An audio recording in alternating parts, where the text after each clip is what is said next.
Ya, kalaupun saya diinin dari keluarga mereka, dia paling besarin saya, sabar. Maksudnya dari Ya, paling- keluarga mereka gimana maksudnya? Kan karena kejadian itu sertifikat rumah itu digadein, Mas. Cepat sembuh dong, Pak. Bisa sholat Jumat tuh kayak orang-orang itu, Mas. Dia bilang, ya tapi badan saya udah sakit semua. Dia bilang gitu sih. Saya waktu mau menyerah gitu, Mas. Kan saya kan sekolah desainer kemarin itu. Saya mau menyerah. Tapi orang bilang, kamu bisa. Tuh.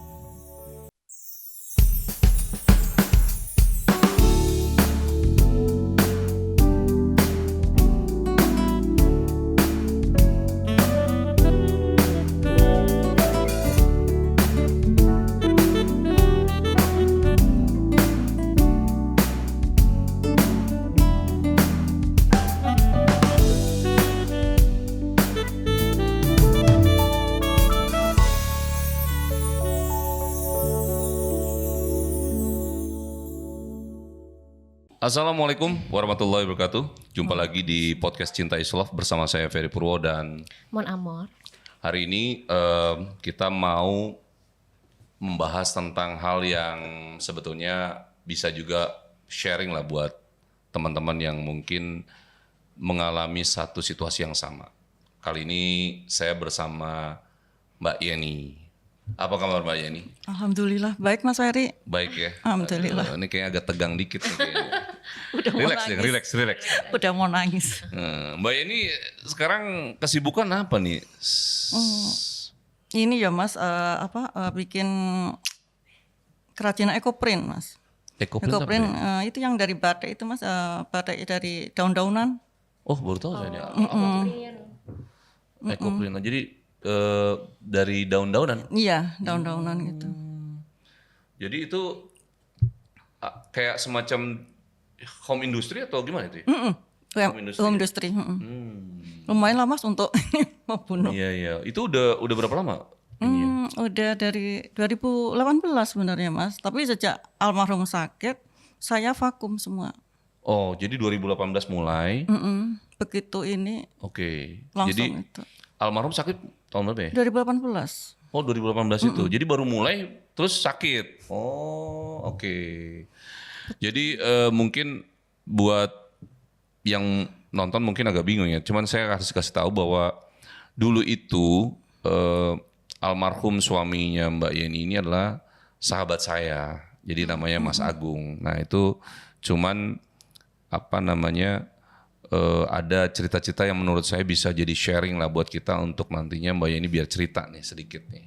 Nah kan kalau nggak salah Mbak Yeni waktu itu anaknya 3 ya? Iya betul. Anak 3 ya. Nah 2018 berarti pernikahan udah berapa lama tuh Mbak? Udah Udah lama 34 Pas tahun. 2018? 34 tahun? Lama ya? Alhamdulillah. Alhamdulillah lah ya gitu ya. Jadi Alhamdulillah. waktu itu anak pertama umur berapa? Cindy itu udah berapa ya, 2018 itu sekitar 30-an deh Mas. Udah 30 tahun ya? Udah. Oh, oke. Nah jadi itu kan 2018 almarhum kalau tidak salah sakitnya tuh apa sebelumnya sudah mulai sakit atau pas itu langsung memang sakit gitu? Sebelumnya sih sebenarnya udah sakit ya Mas ya. Cuma kan ya itu loh Mas. Dokter salah ya? dokter. Oke. Salah diagnosa. Tapi sebelum ke sana nih, itu proses dulu Mbak Yeni sama almarhum tuh kenalnya di mana dulu? Nah, Apanya nih? kenalnya pertama kali tuh loh, perteman pertama kali tuh. Soalnya ini kan bisa lama tuh nggak gampang ya, karena Kita cinta dari SMA Mas. dari SMA, jadi teman SMA gitu. Betul. Oh, jadi teman SMA terus deket, Alhamdulillah lanjut. lanjut. Nah, nikahnya pas kuliah atau sebelum kuliah atau sudah kuliah selesai? Pas kuliah juga, habis kuliah selesai langsung nikah sama dia. Langsung nikah. Jadi pacarannya lama dong. Lama. Oh. Cinlok ya. Cinlok, iya benar-benar. Cinta Jadi, sekolahan. tapi berjalannya waktu itu kan tipsnya gimana tuh Mbak untuk bisa kan namanya satu hubungan yang dari SMA, kuliah, terus akhirnya nikah gitu. Biar kita bisa berjalan selaras harmoni tuh gimana tuh? Soalnya nggak gampang tuh. Ya ini aja dia Mas, saling mengerti ya, saling ngalah aja dia. Ya mungkin ya sering sih berantem sih sering. Cuma ya kita itu gimana ya Mas ya. Kayaknya nggak bisa dipisahkan kita aja lah Mas intinya. Nggak bisa dipisahkan karena mungkin berarti ada satu kisah-kisah di mana sempat ada situasi terburuk dong. Misalnya mau mungkin terburuknya misalnya, tapi pernah gak ada peristiwa misalnya, wah udah mau nyerah nih situasinya? Belum pernah ada. Belum ya? pernah. Paling cuman ribut gitu aja. Iya gitu. betul. Ribut yang paling besar tuh kapan tuh? Nggak ada tuh Mas. Nggak ada ya? Nggak ada. Karena Mas Agung tuh orangnya juga, ya kalaupun saya diinin dari keluarga mereka, dia paling besarin saya, sabar. Maksudnya dari Ya, paling- keluarga mereka gimana maksudnya? Kan pernah kejadian itu sertifikat rumah itu digadein Mas. Sama gitu. bapak mertuanya. Bapaknya almarhum. Oh, nah itu tanpa sepengetahuan atau? Sepengetahuan saya cuma kan namanya, ini kita kan nggak menyangka gitu loh Mas. Oke. Mertua mau menggadekan Hmm, surat rumah itu. Padahal rumah kan Iya. Terus pada saat itu ada ini dong ribut tapi atau nggak ribut nih? Mbak? ya ribet, tapi kan almarhum kan bapaknya ini sempat katanya duitnya itu dikasihin ke saya. Tapi almarhum kan percaya sama saya nggak nerima duit kan gitu loh. Masalah gede itu Mas. Iyalah pasti. Iya. Jadi Gitu. ada peristiwa-peristiwa itu. Iya, Itu tapi yang paling besar lah kalau menurut Paling Mbak. besar. Paling besar. Selain itu nggak ada ya. Nggak ada. Paling besar itu aja deh karena itu menyangkut mertua ya Mas. Serba salah. tuh Serba ya. salah. Dilematis ya. Iya, Mas Agung mau bantu bapaknya, tapi di sisi lain itu rumah punya saya gitu loh Mas. Iya. Gitu. Jadinya ya almarhum ya udah itu aja dah. Jadi ada situasi yang ini saya belum tahu nih kalau yang ini. Itu baru Mas. Setelah keluar dari itu. Oh itu Enggak. Oke. Malah itu udah lama Mas itu Mas, tapi Mas Agung itu kayak nutup Mas. Nutup ya. Iya, nutup. Benar. Saya belum pernah dengar cerita itu sih. Iya. Tapi akhirnya pada dalam proses itu kan digadaikan. Itu tapi bisa dilunasin akhirnya. Bisa, sama almarhum dia janji pokoknya kan ini kan rumah kamu ya. Pokoknya saya harus bertanggung jawab atas bapak saya gitu. Ya, Jadi akhirnya untungnya nggak lepas gitu ya. Enggak lepas. Jadi Dalam- pernikahan berapa lama memang? Iya itu Pernikahan berapa lama Ibu? Itu berapa? Itu tahun 2004 ya Mas itu Mas. Padahal masih di itu kan Mas. masih. Masih di RCTI itu. Itu masih di Di masih di RCTI. RCTI. Betul. Iya. Jadi memang itu masih 2004 itu masih di Infocom. Iya. Masih. Benar. Nah, jadi waktu itu akhirnya berjalannya waktu bisa dilunasin. Dilunasinnya tahun 2009. lama 5 juga tahun. ya, 5 tahun ya. 5 juta Mas sebulan Mas. Lumayan ya. Lumayan Mas. Nah, cuman dalam perjalanannya Mbak nih sama Mas Agung, sosok seorang almarhum tuh seperti apa sih menurut Mbak tuh? Ya dia tanggung jawab sih Mas ya. Meskipun keras ya. Tapi dia tuh care sama anak istrinya tuh care. Apapun yang ini dia berusaha semaksimal mungkin lah Mas. Sampai pada akhirnya 2018 itu ujian yang terbesarnya datang lagi Terbesar. tuh. Paling berat itu. Nah, itu gimana Mbak? Awal ceritanya sampai pada akhirnya ada diagnosa itu gimana tuh? Waktu itu kan dia tuh batuk-batuk. Padahal kan dia tuh setiap 6 bulan sekali itu kan general check up ya Mas ya. Selalu? Selalu. Oh, rajin ya? Rajin itu udah 3 Saya baru tahu tahun. nih ini. 3 tahun, selama 3 tahun itu dia rajin general check up. Semuanya general check up. Terus? Terus pada itu batuk. Batuk kan, tadinya batuk kan kita bawa ke dokter katanya, oh biasa itu cuma sakit ini doang gitu itu. Padahal kan dokternya itu juga dokter keluarga lah istilahnya ya Mas ya. Dokter teman di SMA juga gitu loh. Oh, oke. Kenal lah ya. Kenal lah Mas mestinya kan Mas gitu loh. Terus habis itu sebulan tuh nggak sembuh-sembuh. Malah pas saya tinggal itu waktu itu saya lagi ke Jawa gitu sendiri kan. Karena ada suatu keperluan itu dia batuk darah. Langsung saya pulang. Malamnya itu saya naik pesawat paling malam itu saya pulang ke Jakarta Di itu. Jakarta. Besoknya saya minta di tes lagi lah gitu kan, dites ke dokter itu lagi katanya TB. TB. Itulah dokter. Jadi waktu itu Mbak nggak membuat second opinion.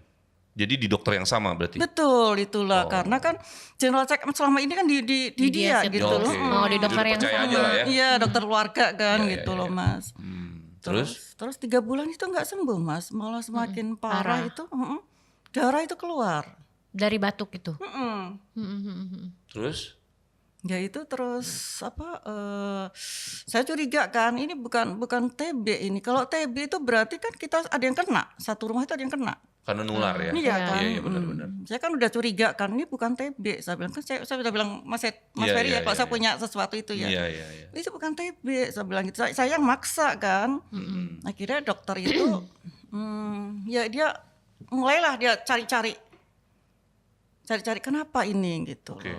Baru di CT scan ketahuan. Ada cancer itu. Cancer. Itu waktu itu stadium berapa waktu pertama kali? Baru 8 3 itu baru ya Mbak? Iya. Kenapa bisa bilang baru bukannya tinggi tuh ya 3? Ya sebenarnya tinggi Mas, cuma kan abis itu kan membesar Mas. Iya, langsung 3 sih gede ya. Iya gede. 3 tuh 3 gitu Mas. Maksudnya kan abis itu naik lagi ke 4 Mas. Oke. Selama 6 bulan itu kita nggak pengobatan di berobat di Indonesia malah membesar. Itu kondisinya drop terus atau gimana? Enggak, biasa aja. Biasa aja. Biasa aja. Oh, Biasa oke. aja, cuma batuk-batuk gitu. Nggak sembuh-sembuh. Nggak sembuh-sembuh batuknya gitu. Cuma yang salah dokter Indonesia itu yaitu dia tidak gimana ya, nggak harusnya itu semuanya dicek. Kan dia tahu itu perokok. Oke. Ya kan, untuk menguatkan suatu diagnosa dia harusnya kan cek semua. Gitu ya, jangan asal langsung TB terus kasih obat ini selama 3 bulan dikasih obat TB, jam sekian harus minum obat, jam sekian harus dan Itu keputusan dia bisa TB itu dari mana? Ada hasil? nah itu dia nggak ada Pak saya di ronsen itu kan saru Oh loh. jadi dia cuma karena ngecek manual aja terus dia bilang TB gitu? Dari Bukan dari itu hasil? ronsen. Oh ronsen aja. Oh, Dari ronsen pun oke. juga cuma kelihatan tuh buram-buram Kabut-kabut gitu. ya? Kabut-kabut. Nah, harusnya untuk CT scan namanya. iya betul. Kalau dokter di itu bilangnya gitu harus CT scan. Iya. Gitu loh. Karena kan melihat riwayat dia itu kan perokok. Perokok betul. Nah, itu harusnya gitu. Dan itu selama 3 bulan tuh disuruh makan daging. Oh, yang betulnya itu memicu kan? Daging itu memicu semakin cancer. membesar. Nah, itu akhirnya ya itu 3 bulan itu membesar akhirnya. Tapi dari sini sampai sini nih pelajarannya, berarti kita kalau batuk agak lama harus waspada juga ya. Betul. Nggak bisa dianggap remeh Betul, itu ya. nggak bisa. Nggak bisa. Batuk sebulan aja itu nggak bisa. Kita harus waspada itu. Benar. Karena kalau nggak gitu pneumonia, infeksi paru. Gitu. Jadi berarti memang memeriksakan secara dini memang harus ya. Harus. Apalagi kalau untuk perokok ya Mas ya. Iya. Bukan perokok aja sih sebenarnya setelah saya ke Guangzhou itu saya tahu Mas. Pemicu kanker paru itu bukan hanya perokok. Jadi apa aja tuh Mas? Lingkungan Mas. Maksudnya gimana? Kayak Misalnya orang perokok pasif gitu? Betul bisa Oke, juga. Terus kita banyak asap Mas. Deket misalnya rumah kita Ya itu tuh keganggu pernafasan ya sebenarnya. itu memicu. Iya. Sebenarnya setiap manusia tuh ada cancer lah ya. Iya benar. Ada selnya. ya ada sel tinggal pemicunya. Seperti kejadian waktu itu dari teman saya yang di Tegal itu dia bukan perokok. Dia tuh punya usaha furniture. Oh karena itu ya kayak Iya. semprot. Gergaji semprot. Nah itu bebahaya juga. Iya. Benar. Apa Itu yang ibu-ibu kita loh. hirup sebenarnya Betul. kan? Kayak kan dia juga sering dilem pakai lem gitu kan bau Nah lemnya. itu tuh memicu juga itu. Itu memicu juga ya. Ibu-ibu itu usia 70 malah itu dan kansernya keluar 70 dan sudah parah Mas itu waktu itu Mas. Diketahui itu udah parah. Jadi kita balik lagi nih ceritanya nih Mbak. Jadi 3 bulan itu nggak sembuh-sembuh lalu akhirnya cancer keluar diagnosa itu 3B. 3B. Udah. Ya, abis itu apa yang dilakukan Mbaknya pada saat itu? Ya itu terus ada yang ngasih tahu coba kita stem cell Stem cell. Oke, terus? di Bintaro waktu itu kan, tapi 3 bulan itu bukan mengecil, semakin menjadi 4. Malah naik. Iya. Terus kemudian kita akhirnya perundingan ya. Ada yang ngasih tahu ke Pinang ya. Kita ke Penang Mas. Oke, sempat ke Penang ya? Sempat ke Pinang kita udah ke 5 rumah sakit Mas. Oke. Saya lupa waktu itu rumah sakit apa yang saya ingat tuh Aventis, Clinical, terus apa lagi ya lupa saya yang dokternya sih siapa almarhum itu Ustadz Arifin Ilham itu pernah udah kesana juga. Itu kita udah kesana dulu. Terus tapi begitu kita discuss lagi kan, kok kayaknya pengobatannya nggak jauh beda gitu kan, kemonya tuh nggak jauh beda. Dengan yang ada di sini. Betul. Oke. Lalu? Terus kebetulan ada temannya almarhum tuh yang dari orang Prancis ya Mas ya. Nicholas itu kan nggak salah dia ngomong, coba kamu ke Guangzhou. Oke. Ke Guangzhou atau ke yang ada teknik cryosurgery itu cuma ada di Guangzhou sama Amerika. Oke. Gitu. Kalau di untuk Asia tuh cuma ada di Cina, yang paling dekat tuh Cina Mas. Oke. Ya akhirnya kita beranikan diri lah kita ke sana Mas. Jadi memutuskan di sana. Iya daripada ke USA Ketika kan. sampai sana berarti posisi stadium 4 ya? 4, udah 4. Oh, nah terus dibawa ke sana mereka bilangnya apa? Ya udah cancer sih udah parah ya sebenarnya, ya udah 12 kali 10 itu Mas, membesar dari 8 kali 8 jadi 12 kali 10. Terus? Besar itu udah mendesak, kalau nggak salah itu mendesak apa jantungnya juga udah kedesak gitu kan.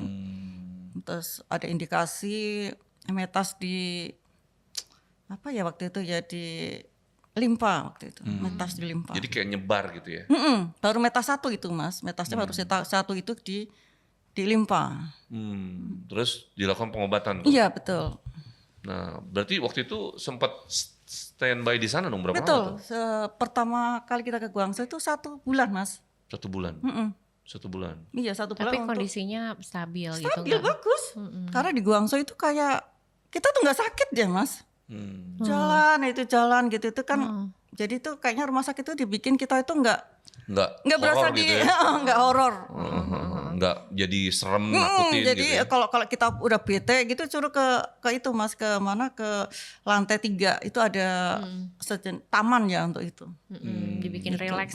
Bikin rileks. Terus ntar kalau hari ini kalau pas kita enakan kita bisa diikutin jalan-jalan Mas sama rumah sakit itu. Gitu. Jadi nggak merasa ngeri lah kayak itulah gitu. Iya ya. Terus itu kan pengobatan sebulan tuh. Ya yang pertama nih. Pertama, ya karena pengobatan untuk sebulan. Setelah itu pas ngecek tuh ada penurunan atau setelah itu stadiumnya? setelah pengobatan dua kali. 2 kali. 2 kali pengobatan itu udah turun, udah semakin ngecil. Oke. Kankernya semakin cancer. mengecil. Tapi kalau almarhum sendiri fine aja. Stadiumnya tapi itu berkurang nggak sih kalau Berkurang. itu? Jadi berapa? Waktu itu jadi pokoknya berkurang ke 2 sentian lah Mas setelah 2 kali pengobatannya. Oh, enggak, maksudnya kan tadi stadium 4. Jadi stadium berapa ya? Ya 3B. Oh turun, 3B lagi, balik. 3B lagi. Tapi dengan keadaan almarhum itu nggak kesakitan ya Mas. Biasanya kalau habis kemo itu sakit kan di Indonesia Oh ya. iya. Kalau di sana enggak. Enggak. Dia masih nggak mau tuh main pakai kursi roda itu, udah nggak mau. Saya sehat dia bilang gitu. Oke. Jadi ya ini aja loh Mas. Jadi waktu itu sudah diobatin, berarti 2 kali datang ke sana berarti ya? Enggak Mas, selama Berarti- 2019 kan dari bulan Maret saya ke Enggak, sana. tadi Mbak bilang 2 kali itu maksudnya 1 bulan itu 2 kali pengobatan? 2 minggu setelah kita ke Guangzhou, Heeh. 2 minggu kemudian kita harus datang lagi untuk pengobatan lagi. Oh, jadi 2 Pengobatan minggu kemo. di sana? Saat yang pertama, Sebulan? sebulan. Karena untuk Oke, mengetahui terus? kansernya itu dari suku apa, dari jenis apa. Oke. Setelah itu pulang nih kan, sebulan pulang. Nah terus 2 Terus minggu kemudian baru balik lagi. datang lagi. Ya itu Untuk maksud saya pengobatan. jadi 2 kali ke sana dong? Enggak, Lah? setiap bulan. Setiap bulan? Iya, Oh, jadi setiap bulan? kemo itu kan setiap bulan. Iya. Jadi setiap bulan ke sana ya? Sampai berapa lama? Itu sampai kita tuh kemonya tuh sampai 6 kali deh. Berarti 6 kali setengah kemo. tahun? Mm-mm. Setengah tahun ke sana ya? Oh. Tapi kan pengobatan itu nggak hanya kemo doang kan Mas, di sana kan ada namanya apa kayak cryo. Terapi lain ya. Cryosurgery itu untuk membekukan sel kanker. Jadi sel kankernya dibekukan itu untuk ya udah di situ aja. Dikanalisasi lah. Tidak menyebar kemana-mana jadinya. Tuh. Jadi dibekukan gitu Mas. Terus belum lagi untuk yang di dalam paru-paru itu namanya apa ya microwave. Jadi itu dibakar Mas, paru-paru dimasukin alat gitu. Oh. Saya ngeliat sendiri karena kan saya sebagai istrinya kan disuruh melihat ya. Iya. Itu dimasukin Alat Alat, gitu terus? ya. terus dibakar Mas. Apanya dibakar? Kansernya yang di paru-paru yang di dalam kan Pasti paru-paru itu kan di dalam itu ada tuh mas Betul, yang kansernya. betul. Jadi bukan hanya di luar aja kan, Iya, iya, di dalam itu juga banyak gitu. Dibakar ya. Iya dibakar. Ya pakai alat yang masuk itu, mungkin dimatiin ya. Iya sel dimatiin kankernya. karena itu tadi kan dia sel kankernya itu jadi mencair ya, sudah kayak darah gitu mas, jadi darah. Bagus ya habis itu dia nggak sesek. Oh ada sesak nafasnya Ada juga. karena kan Oh paru-parunya ditekan itu ya, yang 12 cm tadinya itu kan. iya.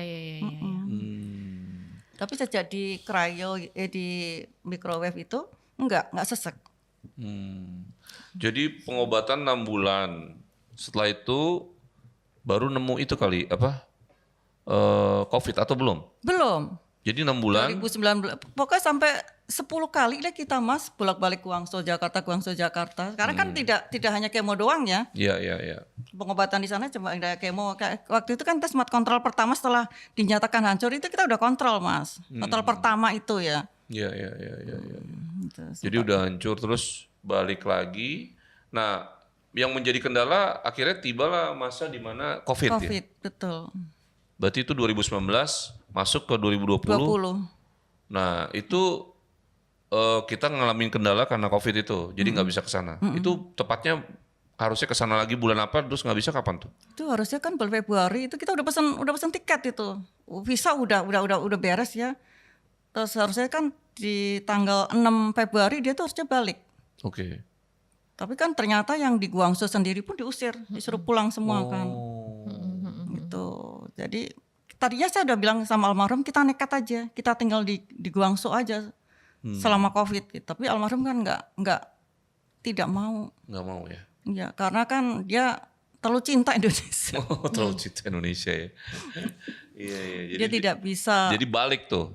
Balik dia nggak mau hidup di Guangzhou. Maksud saya kan saya udah bilang, ayo kita nekat aja, kita di Guangzhou aja kita selama COVID. Jadi kita tinggalin Indonesia gitu loh pengobatan. Masih kan bisa harusnya kan gitu. Iya, Tapi almarhum tidak bisa karena dia kan merasa makan ya pakai sambel gitu itu mbak. Kalau di sana Cina nggak kan ada ya? nggak ada. Itu makanya Akhirnya memutuskan untuk balik. Nah, kemudian itu kondisi pada saat balik setelah COVID itu masih fine tuh, masih oke. Masih mas 90%, 95% itu kata dokter itu udah bagus sebenarnya tuh Wah, mas. terus mulai masalah lagi ketika bulan Agustus 2020 itu mulai. muncul lagi karena kan memang harusnya kan kok Rutin ya? Ya harus ini kan itu harus cancer itu tidur kan sebenarnya itu tidur mas Iya, kalau kata benar. dokter Guangzhou itu Benar. ditidurkan itu cancer itu udah tidur jadi harus menjaga pola hidup pola makan semuanya itu harus Iya. dijaga. Supaya tidak ada trigger lagi untuk dibangun Iya ya. betul untuk bangun lagi gitu. Yang bangun Mas. itu kan emang kitanya sendiri, Betul, lifestyle ya, lifestyle. makanan semuanya. Tapi karena kondisi dia kan ini kan cancer factor kan, jadi belum 100 kan cancer tuh 5 tahun. Apanya nih? Untuk dinyatakan sebagai survivor itu 5 tahun. oke. Survivor itu 5 tahun. Setelah 5 tahun itu baru bisa dinyatakan sebagai survivor. Kalau belum 5 kan waktu itu almarhum baru tahun ketiga. Oh itu baru tahun ketiga. Sebenarnya dikit lagi sih sebenarnya tinggal maintenance 2 tahun lagi lah sebenarnya ya kata dokter. Bahkan dia tuh di sana itu sebagai ini loh Mas, ambasadornya rumah sakit itu Mas. Mas Agung itu karena dia dengan cancer sebesar itu dia bisa gitu loh Mas. Jadi kalau ada pasien datang dari Indonesia yang cancer paru dia yang maju Mas. Diminta dokter menceritakan gimana dia bisa survive. Gitu. Jadi almarhum dikasih pengalaman-pengalamannya. Iya, jadi dia yang Mas Agung itu yang mensupport orang-orang yang baru datang gitu loh. Orang Indonesia yang baru datang gitu loh. Oke. Jadi dia sebagai ininya gitu loh. Testimoni lah. Iya. Oke. Sama dokter tuh Jadi diminta begitu. Agustus 2020 mulai tuh. Mulai. Nah, terus akhirnya upayanya apa waktu itu? Ya berobat di Indonesia karena nggak bisa ke Guangzhou, ke Malaysia kita juga nggak bisa. Balik ke dokter yang temennya Mbak itu atau bukan? Enggak. Bukan, udah Beda dia lagi. udah tidak mau lagi dia. Almarhum udah trauma ya. Nah, terus Karena akhirnya di situ waktu di dokter itu dia dibilang umurnya tuh nggak sampai 6 bulan. udah ada vonis itu ya. Kamu nggak sampai 6 bulan. Oke. Ya siapa yang nggak stres Mas? Stres ya benar-benar. Nah, akhirnya pengobatan lagi dilakukan sampai berapa lama tuh Mbak akhirnya? Pengobatannya itu 6 bulan ya Mas ya dari Agustus sampai tapi yang parahnya itu di Oktober November ya. Di Oktober November itu yang parah-parahnya tuh di situ. Oktober November ya. Terus kalau udah Desember itu dokter sudah mulai angkat tangan kan. Di sini. Padahal dokter Guangsu sendiri sudah menyarankan ini loh obatnya untuk kemo ini sudah. Sebetulnya dia udah kasih juga ini Sudah. ya, arahan ya. Tapi ya kembali lagi. Iya. Nah akhirnya pada saat detik-detiknya itu Mbak dampingin terus tuh? Iya. Tapi yang saya herankan ya Mas ya, yang namanya sakratul maut almarhum itu nggak ada sama sekali Mas, nggak kelihatan sama sekali Mas. Kata orang kan sakit-sakit ya Mas ya, dia enggak Mas. Si Edwin sama Diki yang nungguin dia waktu kan saya kalau pagi itu suruh istirahat sebentar karena kan saya nggak tidur kan. Itu dia nggak tahu kalau lagi sakratul maut almarhum. Gitu. Oh, nggak ada tanda-tandanya. Nggak ada. Orang semalam aja masih ngobrol sama saya, minta dicopot oksigen, infus sama dia udah dilepas kan, gitu. Iya. Nggak ada tanda-tanda semalam itu nggak ada. Kalau ada ya saya tungguin saya ajak ngobrol lagi. Ini enggak. Masih copotin dong copot gitu dong udah. Pagi sesek udah harus. Ya saya sempat nonton ya untuk baca itu saya sempat gitu. Dan itu prosesnya itu cepat. Yang kalau kata orang kan sakit dulu sehari itu sakit ya. Ini enggak. Tapi Mbak memang nggak ada firasat berarti ya? Sudah Mas. Oh udah, firasatnya tuh kapan mulai? Seminggu sebelum meninggal itu almarhum itu ngelihat gitu kan. Saya udah tahu itu feeling itu malaikat. Setiap asar selesai azan asar itu datang. Malaikat. Jadi dia ngomong gimana tuh Mbak? Dia Kok Mbak bisa menyimpulkan itu ke malaikat? Saya kan sempat nanya sama dia. Dia kan ketakutan kayak gitu kan ngeliatin satu titik gini. Siapa? Malaikat ya. Dia diam aja, dia takut kayaknya ya. Ngomongin malaikat kayak dia disuruh bungkam ya. Saya bilang, ya udah kalau udah waktunya nggak apa-apa lah daripada kesakitan begini. Itu malaikat itu sehari tuh datang beberapa kali itu. Seminggu sebelum. Jadi dia ngeliat satu posisi gitu kan, gini gitu dia dia kayaknya malaikat itu kan muter kan. Dia liatin, muternya itu dia liatin. Tapi saya udah tahu itu malaikat itu. Malaikat ya itu kan dia setiap selesai sholat asar ya pasti datang. Oke. Nah itu Mbak udah tek gitu ya? Ya sudah karena dia sudah melihat satu titik terus dia kayak ketakutan ya. Kayak ketakutan ya udah itu berarti malaikat datang gitu. Nah jadi itu seminggu sebelumnya ya? Iya. Nah pada saat itu jam berapa Mbak akhirnya meninggalnya tuh tepatnya? Meninggalnya itu Sabtu ya Mas ya. Jumat itu masih saya bilang Pak cepat sembuh dong Pak bisa sholat Jumat tuh kayak orang-orang itu Mas. Dia bilang ya tapi badan saya udah sakit semua. Dia bilang gitu sih. Masih sempat saya ledekin lah kayak itu loh Mas gitu. Hari Jumatnya sebelumnya meninggalnya itu. Tapi malamnya itu juga nggak ada apa-apa. Ya, jadi masih, Sabtu jam 8 pagi. Oh Sabtu jam 8 pagi jam 8 pagi itu nggak adanya tuh pagi cepet Mas jam 7 tuh Edwin sama Diki teriak-teriak. Mama, papa kenapa nih? Papa kenapa gitu.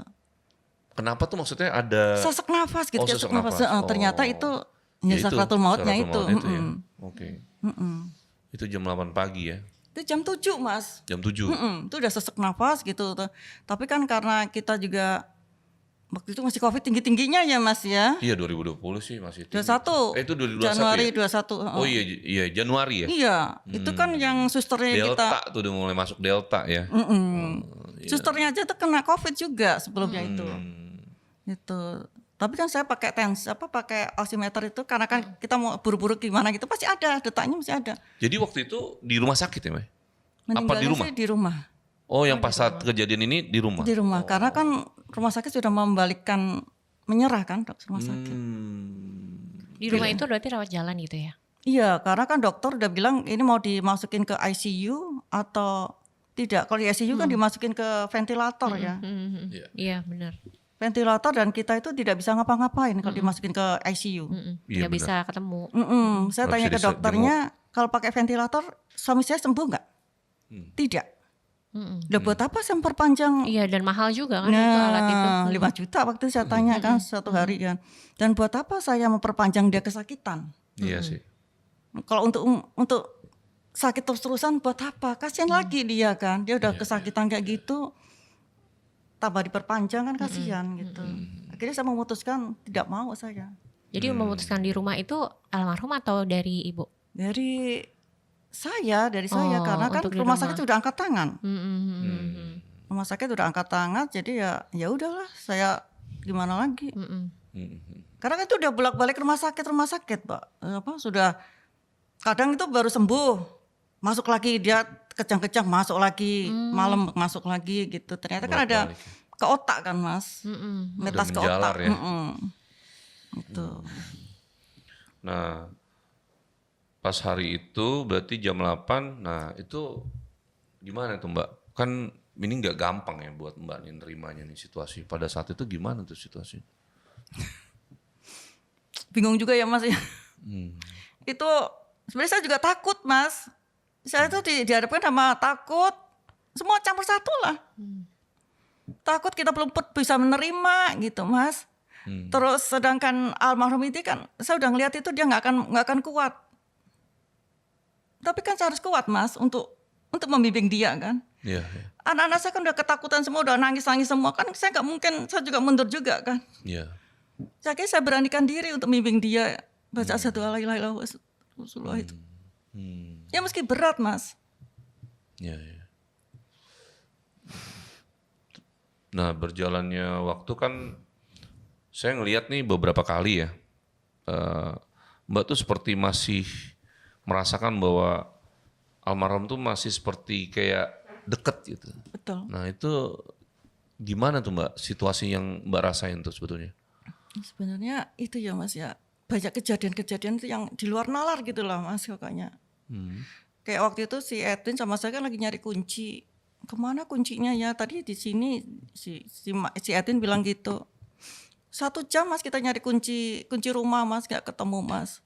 Terus tiba-tiba tuh bisikan itu loh, ditumpukan itu gitu. Dan benar ditumpukan itu. Terus ada lagi kejadian misalnya kan saya lagi kerja itu di lantai 3, saya lupa matiin kompor, diteriakin kompor, dia bilang gitu. Saya langsung lari ke atas, ya memang kompor saya udah habis airnya. Tapi Mbak nggak tahu itu yang teriak siapa? Kenapa? Yang teriak? Almarhum. Oh, Mbak merasa itu almarhum? Iya, karena almarhum itu sering kelihatan Mas. Oh. Kadang di tangga gitu kan. Kadang di tangga gitu senyum gitu kan. Terus dia kadang ada kejadian juga. Saya waktu mau menyerah gitu Mas, kan saya kan sekolah desainer kemarin itu. Saya mau menyerah. Tapi lalu bilang kamu bisa. Tuh loh. Iya. Jadi almarhum itu masih support saya. Iya. Untuk ini tuh support saya gitu loh. Kayak misalnya Mas, saya pernah ya Mas naik mobil. Saya tuh gak tahu jalannya Mas. Sama dia dibimbing aja. Belok kiri, belok kanan, belok kiri, belok kanan. Udah gitu aja, nyampe bener. Berarti udah berapa lama sih meninggalnya? 3 tahun 3 setengah. Iya. Soalnya saya sampai sekarang tuh sering lihat Mbak tuh masih merasa memang benar-benar masih close gitu, dekat Iya. gitu ya. Nah, tapi sering dimimpiin Mbak? Hampir tiap hari. Hah? Hampir tiap hari. Sampai sekarang? Iya. Hampir tiap hari? Iya. Di mimpi biasanya apaan tuh Mbak? Ya kadang dia ngasih tahu gitu kan, bawa anak kecil gitu, Oke. bayi gitu itu. Terus kadang kita pulang ke kampung gitu, ke Madiun gitu itu ya Mas ya. Terus sekarang ya cuma itu aja Mas, ya pokoknya dampingin saya kemana aja itu masih Mas, untuk mimpi itu masih dia. Mimpi masih Iya ya? masih. Tadi malam juga masih dia. Masih mimpin pulang ke rumah ibu, kan rumah ibu saya lagi bermasalah ya Mas, mau dijual gitu kan. Cuma kan waktu itu ibu kan minta almarhum nyusuin gitu loh kalau orang Jawa. Iya. Itu mungkin ya firasat juga dia juga mungkin apa ini gitu loh, saya juga nggak ngerti juga Iya. Mas ya. Jadi apa ya hubungannya kuat banget ya. Mungkin karena Mbak memang dari hubungannya juga udah lama ya, dari zaman sekolah sampai sekarang maut yang misahin gitu ya.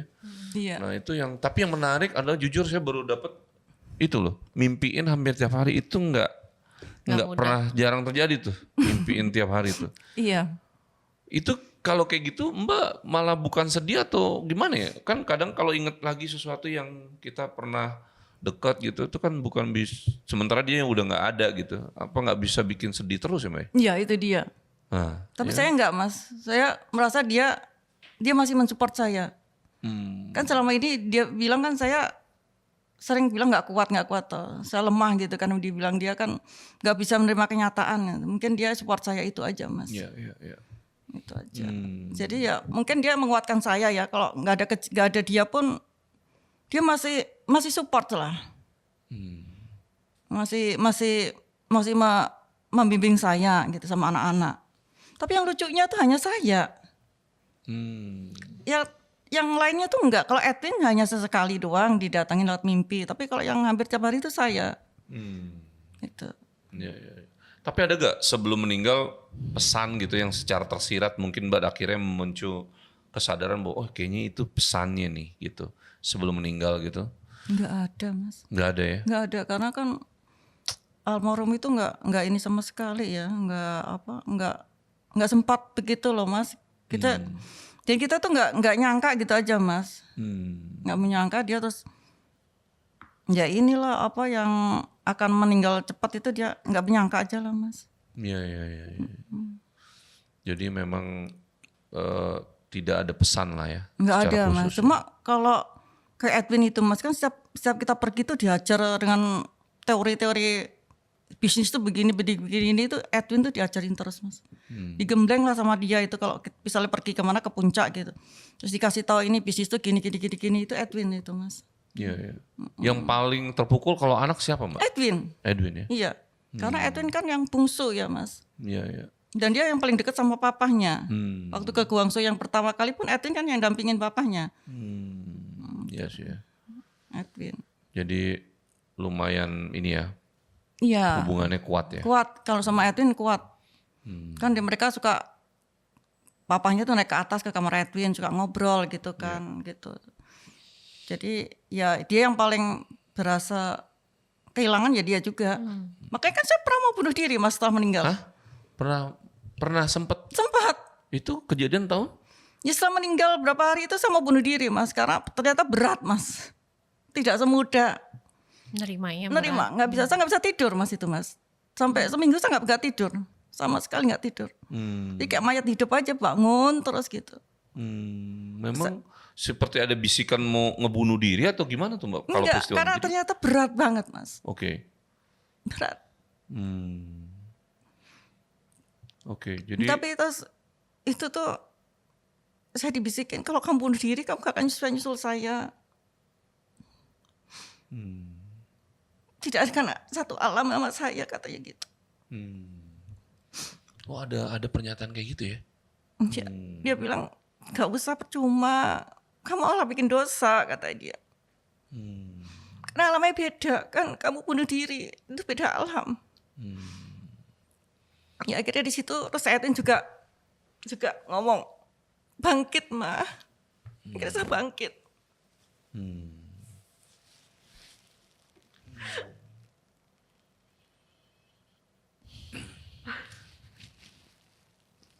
Berat ternyata Mas.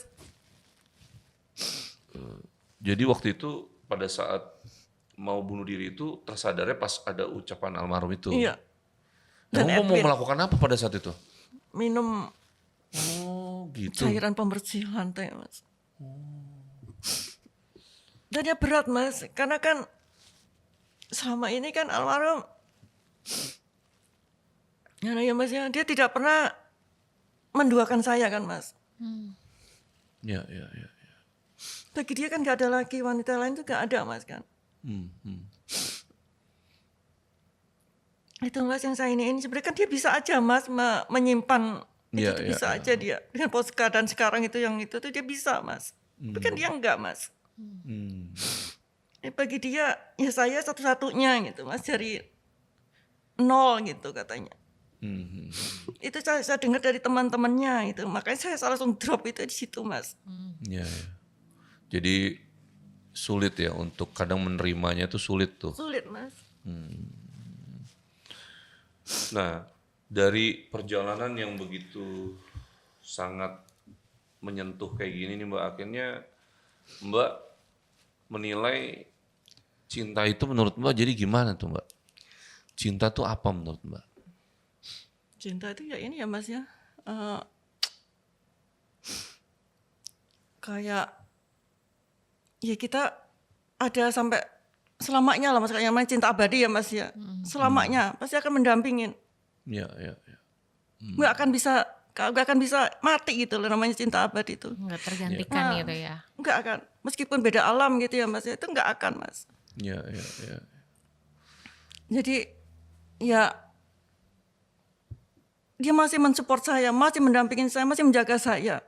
Ya. Nah jadi dengan situasi ini Mbak juga akhirnya berpikir untuk ya udah sambil menunggu semuanya, Mbak nggak akan kepikiran tuh untuk misalnya melakukan satu situasi membangun rumah tangga baru misalnya. Gitu. Enggak Mas. Tapi kayak gitu-gitu pernah gak sih ada pesan gitu Mbak dari almarhum gitu untuk melarang misalnya atau apa, kan kadang-kadang suka bisa aja begitu kan? Enggak. Gitu. Nggak ada. Enggak ada, tapi kan saya yakin Mas, almarhum itu kan cinta banget sama saya Mas. Sampai dia meninggal pun kan dia masih, istilahnya masih memberikan saya, dari perusahaannya kan masih ada income kan saya kan Mas. Ya, Jadi tidak layak lah saya untuk melakukan pernikahan lagi, itu tidak layak lah bagi saya. Sampai sekarang kan aku masih meninggalkan perusahaan kan Mas. Iya. Yang berarti saya masih bisa mendapatkan pendapatan juga kan. Kalau saya misalnya saya untuk menikah lagi, berarti saya nggak ini dong Mas. Iya. Iya. Jadi Mbak pokoknya pengen ini ya sudah saya berdampingan sampai anak-anak sampai pada akhirnya nanti ya situasinya yang ya balik ke Tuhan akhirnya ya. Iya Ya. betul. Gitu. Betul itu ini saya itu hanya itu aja. Iya. Jadi memang udah nggak punya harapan kalau untuk urusan-urusan seperti itu ya. Enggak Mas. Pokoknya ngelihat anak-anak bahagia, Nah. itu yang kita lakukan sekarang Itu. ya. Itu aja kalau saya. Sekarang udah nggak ada, untuk itu udah nggak ada Mas. Mungkin kalau lihat dari bahasanya Mbak, mungkin yang tak tergantikan karena kesetiaan suami ya. Betul. Itu yang sulit ya. Sulit. Hingga sekarang pun kan dia masih istilahnya masih memberikan saya nafkah Mas. Iya. Iya benar. Dari perusahaannya itu Mas. Iya. Kalau dia nggak ini kan berarti kan nggak ada, buat saya sampai sekarang pun nggak ada. Paling ada 3 tahun itu masih memberikan nafkah Iya. kan. Betul. Artinya dia begitu pada saat dia hidup memang sudah sangat memikirkan itu ya. Betul. Iya sih. Jadi jauh kan tidak fair Mas, kalau saya misalnya untuk berpaling dari itu tidak fair Mas. Iya. Mungkin inilah sebagai penutup. Ada gak kalau misalnya almarhum nonton nih, ada gak pesan buat almarhum Mbak yang mungkin bisa Mbak sampaikan?